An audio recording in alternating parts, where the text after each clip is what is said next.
À la fin des années 80, 7 touristes venus principalement d'Europe, sac au dos, budget limité et des projets plein la tête, débarquent en Australie pour réaliser le voyage de leurs rêves. En solo, en couple ou entre amis, ils se déplacent à pied ou en stop, dorment à la Belle Étoile, travaillent dans des fermes avec cette insouciance aventurière qui caractérisait la jeunesse de ces années-là. Très vite, les choses virent au cauchemar lorsque leur périple s'abrège dramatiquement dans le bush de Belanglo, à mi-chemin entre Sydney et Melbourne. Pendant près de 5 ans, les policiers australiens vont déployer des efforts surhumains pour retrouver la trace des backpackers. Mais alors que leurs efforts commencent à s'estomper, l'improbable va se produire quand un nom surgit dans une liste de suspects, Ivan Milat, ou l'incarnation du mal dans toute sa complexité. Avec lui, l'Australie tout entière va découvrir une toute autre facette des tueurs en série, digne d'un véritable film d'épouvante, avec pour décor de fond le bush, avec sa forêt interminable et souvent inhospitalière, bien loin du paysage des cartes postales idylliques.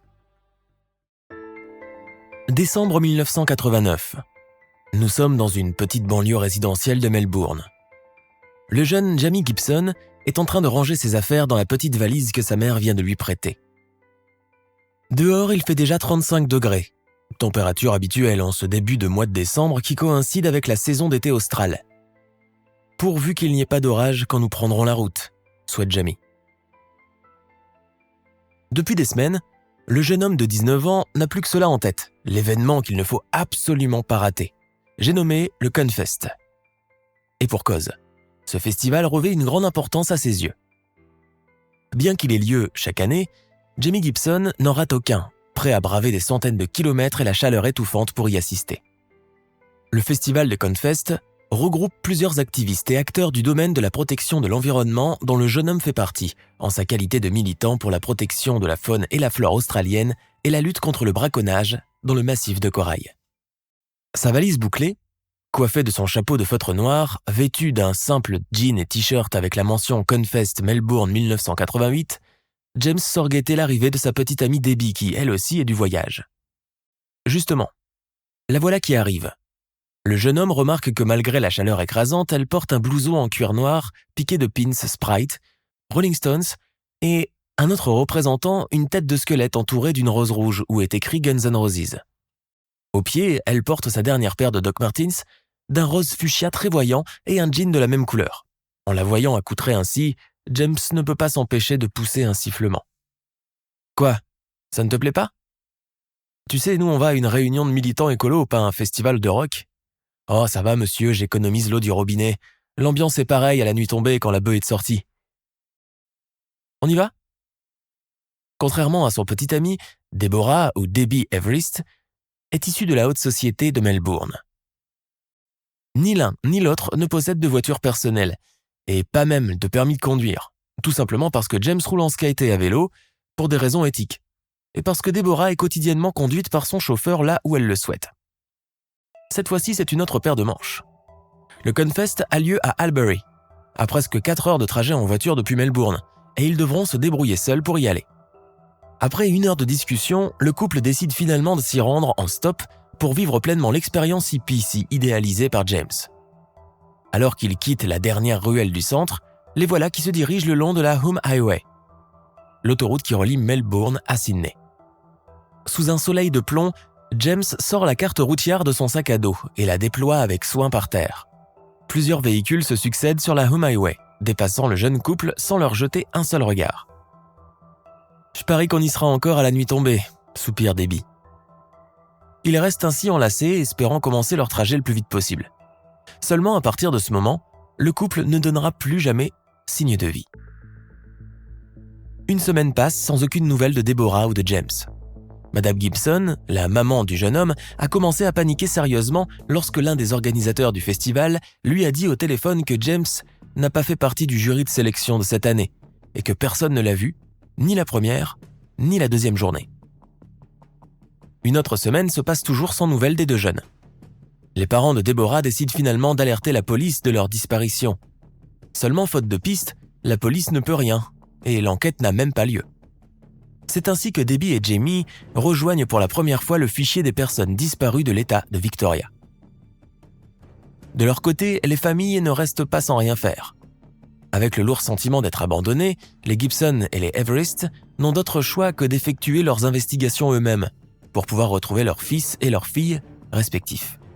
Le long de l'autoroute, Patricia Gibson se charge de placarder des affiches d'avis de disparition avec les photos du couple et tous les renseignements les concernant, tandis que les parents de Debbie, qui ont plus de moyens, engagent carrément un détective privé. Leurs efforts seront pourtant vains. Depuis cette fameuse journée ensoleillée de décembre, 2 ans s'écoulent sans que ni James ni Deborah ne refassent surface ou ne donnent de leurs nouvelles. Pour leurs parents, la thèse de l'homicide n'est pas encore au goût du jour, et pour se donner un semblant de tranquillité, ils se laissent persuader que James et Debbie ont décidé de partir ensemble construire leur vie ailleurs, et que cette histoire de Festival Confest n'était qu'un alibi pour rouler tout le monde. Nous sommes en janvier 1991, en compagnie d'une autre voyageuse cette fois-ci, Simone Schmidl. Simone vient de Stuttgart, en Allemagne. Elle est grande, brune, costaude, intrépide et indépendante, habituée aux sports extrêmes et aux situations dangereuses. Âgée de 21 ans, Simone est un garçon manqué. Une aventurière qui a à son actif plusieurs pays visités en solo, aussi bien en Asie du Sud-Est qu'en Afrique et en Amérique. L'Australie était la destination qui manquait. Dès son arrivée dans le pays continent, Simone en est tombée littéralement sous le charme et elle a décidé de s'y installer dans le cadre d'un visa de travail délivré par l'ambassade australienne à Berlin. Cela permet à la jeunesse européenne, avide d'aventure, de venir découvrir du pays, tout en lui donnant le droit d'exercer un petit métier pour arrondir ses fins de mois. En janvier 1991, sa mère, qui a convenu de venir lui rendre visite d'Allemagne, débarque à l'aéroport de Sydney et reste à l'attendre en vain. Après avoir cherché sa fille sans succès, Madame Schmidl décide d'avertir la police australienne au sujet de la disparition de sa fille. Mais difficile de chercher lorsqu'il n'y a aucun début de piste.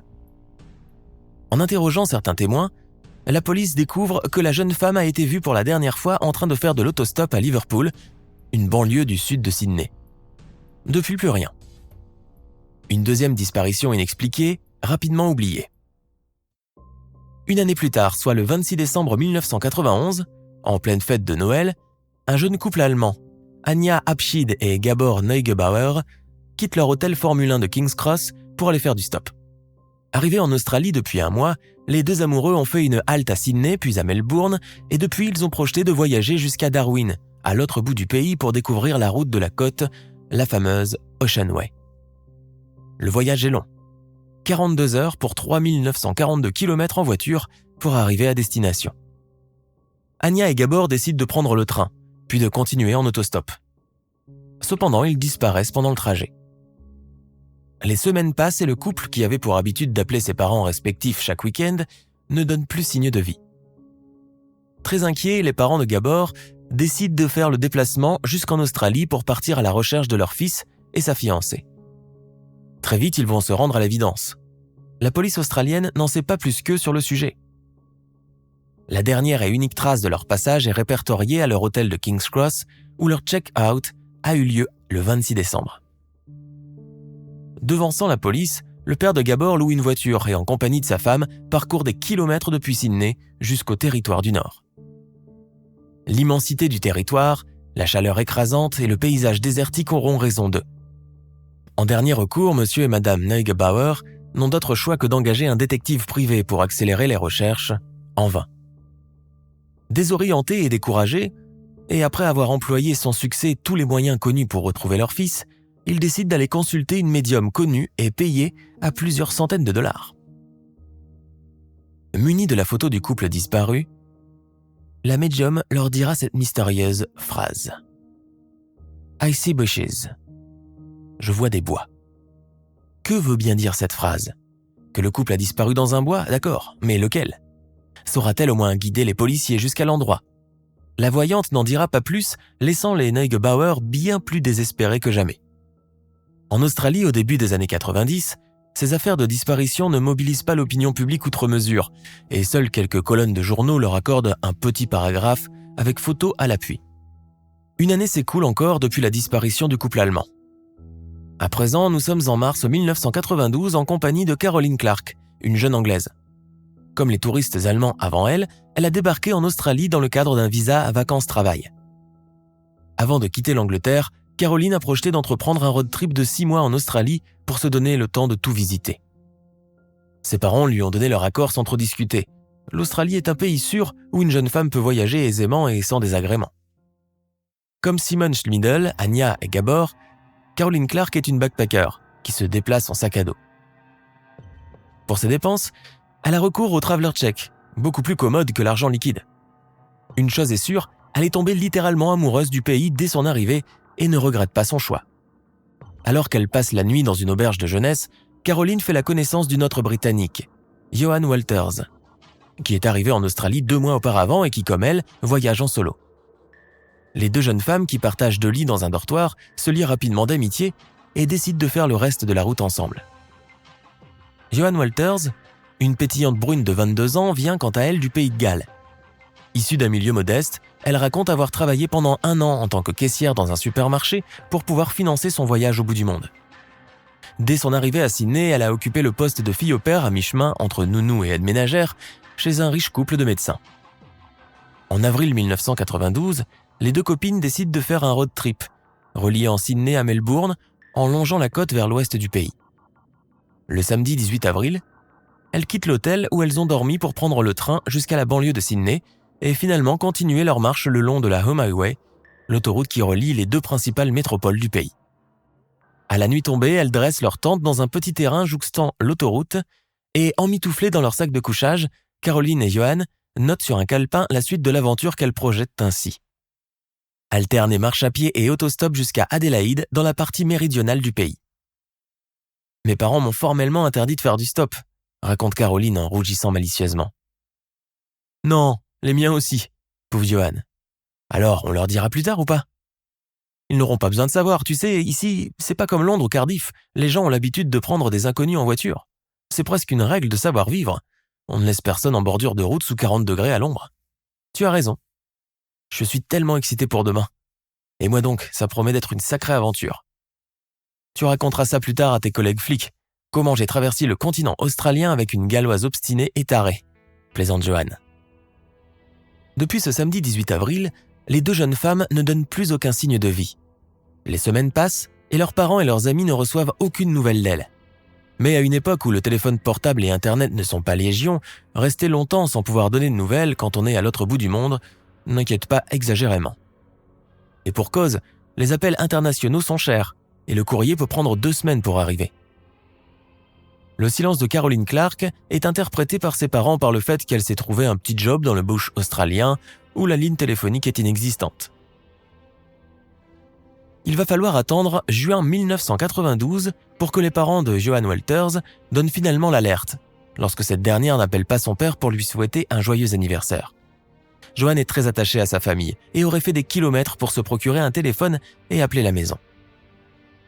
Fin juin, les parents de Caroline et de Johan, qui ne se connaissent pas, prennent un vol long courrier et atterrissent à Sydney en plein hiver austral. Sur place, chacun de son côté se dépêche d'alerter la police. Les couples Clark et Walters se rendent rapidement à l'évidence que chercher leur fille dans cette immensité territoriale entrecoupée de plaines désertiques, de longues routes interminables et de bush denses est un pari osé. Sans nouvelles depuis des semaines, ils ignorent tout bonnement où elles ont résidé pour la dernière fois et quel est l'itinéraire qu'elles se sont fixé avant de prendre la route. Des semaines s'écoulent encore sans que ni Caroline ni Johan ne refassent surface. En dernier recours, la police d'État de Nouvelle-Galles du Sud met leurs photos dans le fichier des personnes disparues dans la contrée depuis 1989. Nous voilà à présent à 7 affaires de disparition mystérieuses. James Gibson, Deborah Everest, Simon Schmidl, Anya Abshid, Gabor Neugebauer, Caroline Clark et Johan Walters, 7 jeunes volatilisés du jour au lendemain, sans laisser de traces. En Australie, la dernière affaire des 2 filles britanniques fait beaucoup de bruit et remet au goût du jour les disparitions précédentes. L'intérêt de la population pour cette mystérieuse affaire commence à croître et beaucoup guettent la moindre information sur le sujet. Dans un élan de solidarité, beaucoup prennent contact avec les parents des disparus et proposent leur aide pour les chercher. Le long de la Home Highway, que tous ont traversé dans un sens ou dans un autre, des habitants font le guet dans leur voiture, accrochent des pancartes avec les mots « vanished » disparus dans les arbres qui bordent la route. Mais comme on peut s'y attendre, rien de nouveau se produit. Fatigués d'attendre croulant sous les notes d'hôtel, les Clark et les Walters, une fois leur visa expiré, sont contraints de retourner en Grande-Bretagne, espérant que la police australienne fasse son travail pour percer cette énigme qui n'a que trop duré. Les parents ne le savent pas encore, mais un élément de réponse ne va pourtant pas tarder à se manifester. 19 septembre 1992. Nous sommes dans la forêt de Belanglo. 2 athlètes de haut niveau s'entraînent pour une compétition de course d'orientation. Il faut dire que la forêt de Belanglo est très fréquentée par les sportifs. Composée de près de 4000 hectares, bordée par le bush, Belanglo n'a pourtant rien d'attrayant ni d'hospitalier. Hormis les quelques pancartes d'orientation disposées un peu partout, il est bien facile de s'y perdre si on ne connaît pas très bien l'endroit. Les 2 athlètes décident de faire une pause après 1 heure d'entraînement frénétique. Tout en marchant, ils sont de plus en plus incommodés par une étrange odeur qui, à mesure qu'ils avancent, devient de plus en plus puissante. L'odeur est épouvantable, nauséabonde. Il pourrait bien s'agir d'un cadavre de kangourou en décomposition. Alors les 2 joggeurs se mettent frénétiquement à chercher la carcasse du marsupial jusqu'à aboutir à une clairière surplombée par un imposant rocher. Là, ils font le tour de la masse rocheuse et aperçoivent des touffes de poils. Mais ils se rendent compte rapidement qu'ils font erreur. Devant eux, pas l'ombre d'une carcasse de kangourou, mais bien un cadavre en décomposition. Un cadavre humain. Le soir même, la police locale investit les lieux et est bientôt rejointe par la police scientifique. Celle-ci, après avoir examiné le cadavre, déclare que la cause du décès est certainement d'origine criminelle. La police judiciaire commence ses recherches là où a été trouvé le corps. Dans cette flore dense et menaçante, pleine de serpents et autres reptiles, les enquêteurs constatent l'éloignement et l'isolement du lieu. Un endroit propice pour un criminel pour commettre un crime sans craindre d'être aperçu par quelqu'un.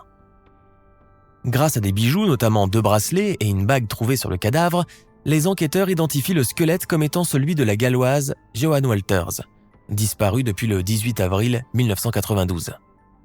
La police pense dès lors que, si le cadavre de Joanne a été trouvé là, dans ce coin reculé de la forêt, celui de son amie Caroline Clark ne devrait pas être bien loin. Le lendemain matin, les enquêteurs reviennent sur la scène du crime et trouvent de nouveaux indices, des chaussures de marche et puis finalement, le cadavre de Caroline.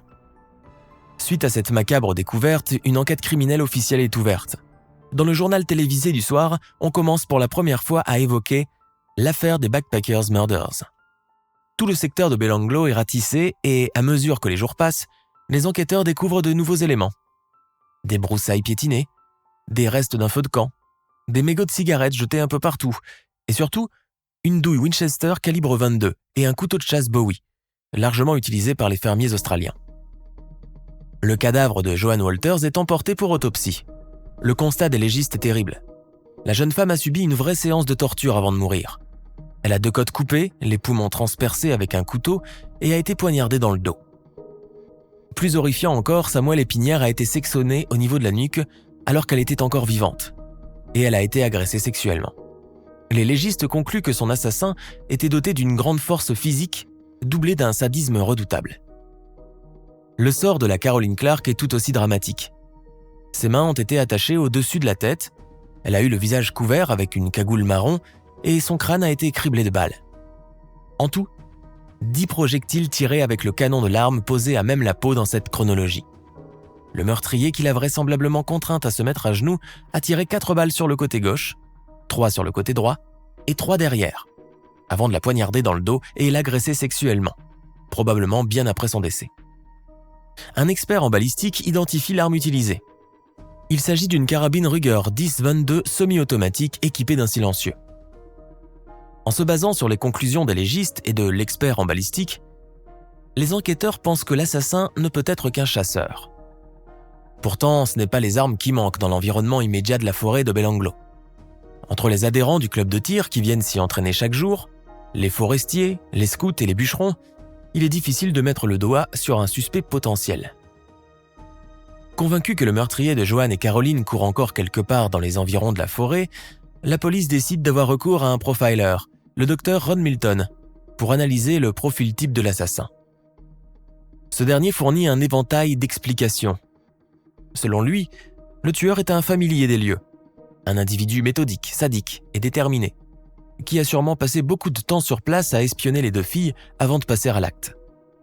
Le profiler n'exclut pas cependant la présence d'un complice de l'assassin, compte tenu de 2 différents modus operandi pour mettre à mort les 2 victimes. Le docteur Milton ajoute aussi une information qui a toute son importance. Il pourrait s'agir d'un duo de criminels composé de 2 frères, un leader et un suiveur. Les jours suivants, la police ne baisse pas la garde et continue ses recherches dans l'espoir de retrouver le matériel de camping des filles. En vain. Après avoir averti les familles Clark et Walters, l'enquête s'arrête quelques semaines plus tard, faute de nouvelles pistes. En octobre 1993, soit 1 an après la découverte des cadavres de Caroline et Joanne et la couverture médiatique qui en a découlé, les médias se sont détournés de l'affaire. Pourtant, un homme n'est pas prêt d'oublier les tristes événements survenus dans le bush de Belanglo. Bruce Pryor, un habitant de la contrée, a été terriblement bouleversé par l'assassinat des 2 touristes britanniques, au point d'en perdre le sommeil et l'appétit. Habitant non loin du bush, il vient régulièrement sur le lieu des crimes, une sorte de pèlerinage commémoratif. Des heures durant, Bruce Pryor marche au milieu des broussailles, cherchant désespérément l'élément qui aurait échappé aux enquêteurs. Lors d'une de ses tournées, il parvient à ses fins. Au milieu de nulle part, il trouve des restes d'un feu de camp et puis, plus en contrebas, un fémur, puis un crâne humain. Bruce Pryor s'empare du crâne à la mâchoire cassée et quitte les lieux pour prévenir la police. La police, bien que sceptique, consent à le suivre sur cette nouvelle scène de crime. Au terme de cette seconde recherche, 2 squelettes incomplets recouverts de branchages sont retrouvés. À partir de là, l'affaire prend une toute nouvelle tournure.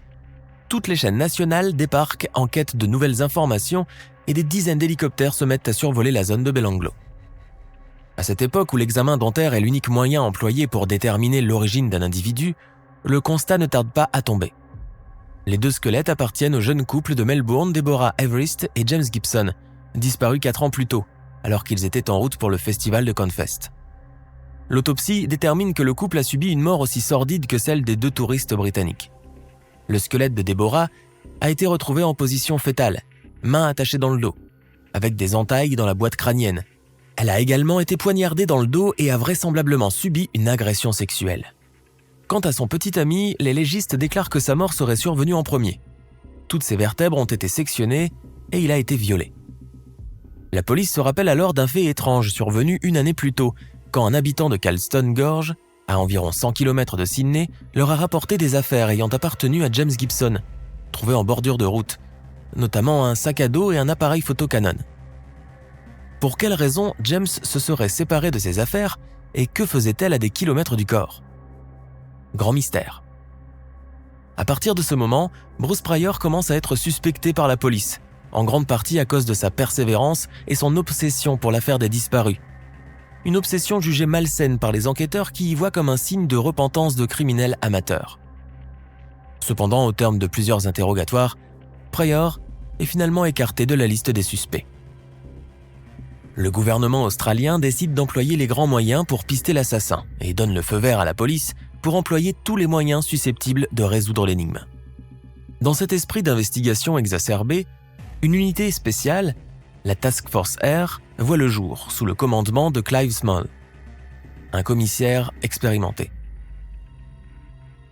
Tous les policiers recrutés pour faire partie de l'unité de recherche sont prévenus d'emblée. Cela risque de prendre beaucoup de temps, entre 3 ou 4 ans, pour pouvoir boucler le dossier et, avec un peu de chance, arrêter les assassins avant qu'ils ne fassent plus de dégâts. Il n'est pas écarté qu'ils devront travailler nuit et jour si les circonstances le réclament. La police met également en place un numéro vert, sorte de hotline pour réceptionner d'éventuels témoignages téléphoniques. Le gouvernement ira encore plus loin en offrant 500 000 $ de récompense à quiconque parviendra à fournir un élément permettant d'arrêter le ou les assassins. Le commissaire Clive Small est persuadé que les meurtres sont liés et que c'est la même arme qui a servi à assassiner les victimes. Cette fois, il en a la certitude.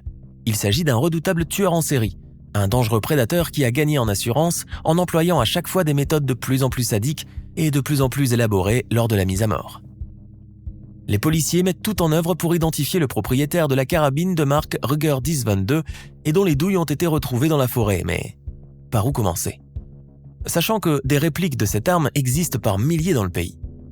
Si dans les armureries il existe bien des registres avec les coordonnées des clients, il est bien plus difficile de deviner quand la vente s'effectue de particulier à particulier. Souvent sans présence de documents, une transaction largement utilisée par les fermiers dans les coins reculés du pays. La police n'a alors d'autre choix que d'effectuer un travail de fourmi. dresser une liste de tous les propriétaires de carabines Ruger de la région, saisir toutes les armes et procéder à des examens balistiques. Et avec cela, l'espoir de retrouver une correspondance entre les cartouches et les douilles récupérées dans les différentes scènes de crime. Malheureusement, l'information fuite dans la presse, mettant la Task Force R dans l'embarras total. Et la crainte que le tueur, en apprenant la nouvelle, ne finisse par se débarrasser de l'arme du crime et de s'en tirer peinard. La hotline mise en place depuis le début de l'enquête commence de son côté à déborder sous les abelles. À présent, les standardistes sont constamment accrochés à leur combiné, s'efforçant d'écouter jusqu'au bout toutes sortes d'histoires et de témoignages, souvent erronés, fantaisistes et tirés par les cheveux. En tout, la police recense 1 million d'appels. Pour parvenir à s'y retrouver, elle installe un fichier informatique spécial. Souffrant de carences en matière informatique, elle va très vite se rendre compte qu'elle est tout bonnement incapable d'en analyser le contenu.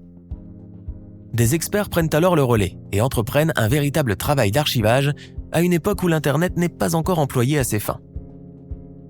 Après des mois de travail acharné, la police va finalement extraire une fiche de 2000 individus suspects. Elle réalise encore 5 autres sélections pour finalement se retrouver avec 3 noms. Le premier en tête de liste est un certain Paul Miller, mais dont le véritable nom est Richard Milat. L'homme travaille comme ouvrier dans une usine de plastique et a une sale réputation. Il est alcoolique, consommateur notoire de marijuana, avec un tempérament inquiétant et sournois. Tous ses collègues le craignent et évitent toute forme de confrontation avec lui, de peur de sa vengeance. Lui, de son côté, raconte à qui veut l'entendre son passé de petit délinquant et comment, plus d'une fois, il a réussi à échapper au poulet. Le 21 septembre 1992, alors que les ouvriers de l'usine de plastique discutent de l'affaire des 2 touristes britanniques assassinés dans le bush, Paul Miller, alias Richard Milat, surgit de nulle part, leur fait cette étrange et inquiétante révélation. « Vous savez, il y a d'autres cadavres dans le bush. Ils n'ont pas encore retrouvé les 2 Allemands. » Quand les cadavres du couple Abschied-Neugebauer sont retrouvés, Paul Miller fait encore un presque aveu sur le sujet. Encouragé par l'omerta qu'il fait subir à ses collègues, il ignore cependant que c'est finalement l'épouse de l'un d'eux qui ira prévenir la police sous couvert d'anonymat. D'emblée, le commissaire Small et ses hommes sont intrigués par ce personnage de Paul Miller, et ils ont de quoi.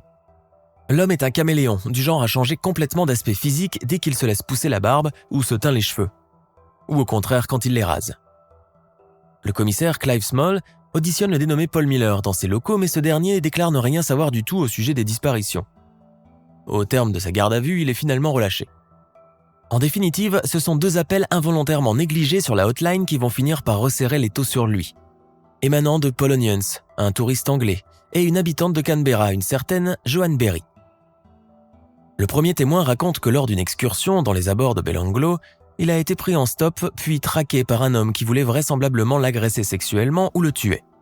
L'individu ressemblait beaucoup à Paul Miller, sans pour autant être lui. Joanne Berry, de son côté, a raconté comment lors d'une nuit, alors qu'elle passait en voiture sur la Home Highway, elle a aperçu 2 filles ressemblant à Caroline Clark et Joan Walters aux prises avec 2 hommes costauds et moustachus qui les contraignaient à monter à bord d'un 4x4 Nissan Patrol.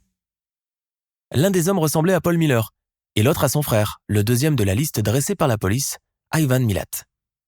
C'est en effectuant des recherches au sujet des 2 frères que la police va faire une plongée dans l'horreur absolue.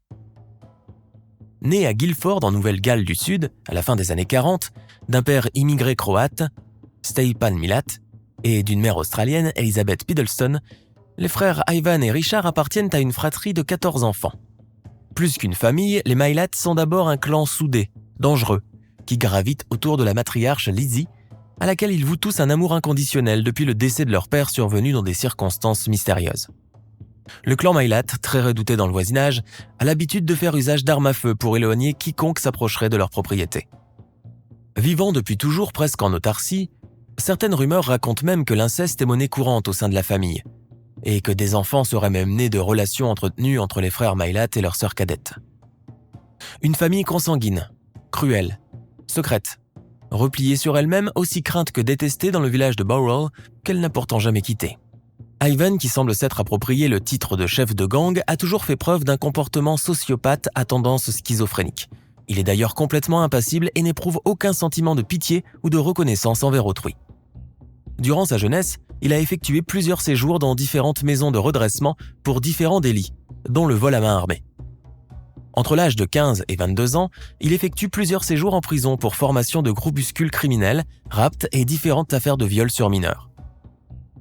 Au début des années 80, Ivan Milat et ses frères Richard et Alex se sont reconvertis en bandits de grand chemin, semant la terreur le long de la Home Highway reliant Melbourne à Sydney, n'hésitant pas à prendre en stop des routards isolés avant de les emmener dans le bush de Belanglo pour les torturer, les violer et leur voler tout ce qu'ils possèdent. Ivan Milat et son frère Richard sont finalement arrêtés le 22 mai 1994, après que le touriste anglais Paul Onions a identifié Ivan sur la fiche des suspects comme étant celui qui l'a pris en stop cette fameuse nuit.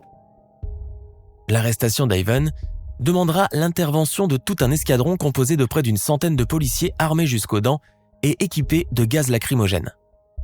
La perquisition de sa maison permet la découverte d'une cache comprenant plusieurs dizaines d'armes à feu et de 2 séries de la fameuse carabine Ruger 10-22 qui a tant semé le trouble chez la police 3 ans plus tôt.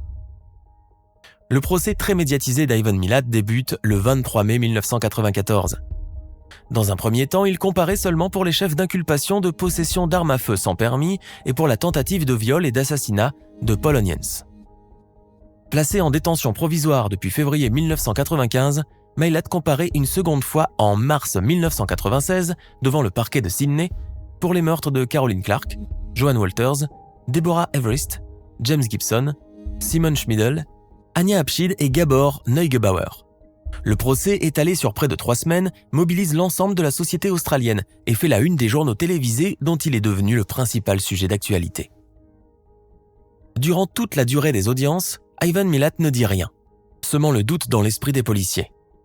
Sa haute stature, ses yeux de reptile, son sourire moqueur lors du témoignage de Paul Onions et de Bruce Pryor, qui a retrouvé entre autres le 2e cadavre à Belanglo, renforce l'idée que c'est bel et bien lui le responsable de toute cette tragédie. En juillet 1996, un jury composé d'une douzaine de personnes le déclare coupable des 7 homicides des backpackers et de la tentative de meurtre sur la personne de Paul Onions. Le procureur déclare de son côté qu'avec ou sans l'aide d'un complice, en l'occurrence un de ses frères, Ivan Milat est le commanditaire de tous ces crimes commis par pur sadisme et pour son propre plaisir. Pour chacun des 7 meurtres, Ivan Milat est condamné à une peine de prison à perpétuité. En 1998, un codétenu raconte qu'il lui aurait avoué 20 autres meurtres supplémentaires commis à la fin des années 70. Mais aucune recherche sérieuse ne sera entreprise dans ce sens. Car beaucoup considéreront cela comme un pur acte de vantardise, visant à attirer l'attention médiatique sur lui. Pendant son séjour en détention dans la prison de haute société de Melbourne, Ivan Milat fait encore parler de lui, pour plusieurs faits étranges et inquiétants. Comme cette fois où il s'est coupé l'index dans l'intention de l'envoyer dans un colis au procureur qui a ordonné sa condamnation en 1996, ou encore lorsqu'il entame une grève de la faim pour obtenir une console de jeu. Atteint d'un cancer des poumons, il décède en prison le 27 octobre 2019, à l'âge de 75 ans. L'affaire des meurtres de la Home Highway reste l'une des plus sombres affaires criminelles jamais commises sur le sol australien, et impliquant une famille de parias que beaucoup croyaient ne pouvoir exister que dans les films d'épouvante, à l'instar de la famille Leatherface de Massacre à la tronçonneuse. Il est clair qu'en arrivant dans un pays sécurisé, riche et civilisé comme l'Australie, aucune des victimes n'aurait soupçonné un jour croiser le chemin d'un assassin dégénéré du calibre d'Ivan Milat ou de ses frères. Si aujourd'hui la pratique de l'autostop commence à se perdre avec l'élargissement et la modernisation du réseau de transport, il reste que beaucoup de jeunes y ont encore recours par souci d'économie et de rencontre. Rappelez-vous cependant que la prudence est nettement préférable à la plus excitante des aventures et aujourd'hui encore, plus que jamais.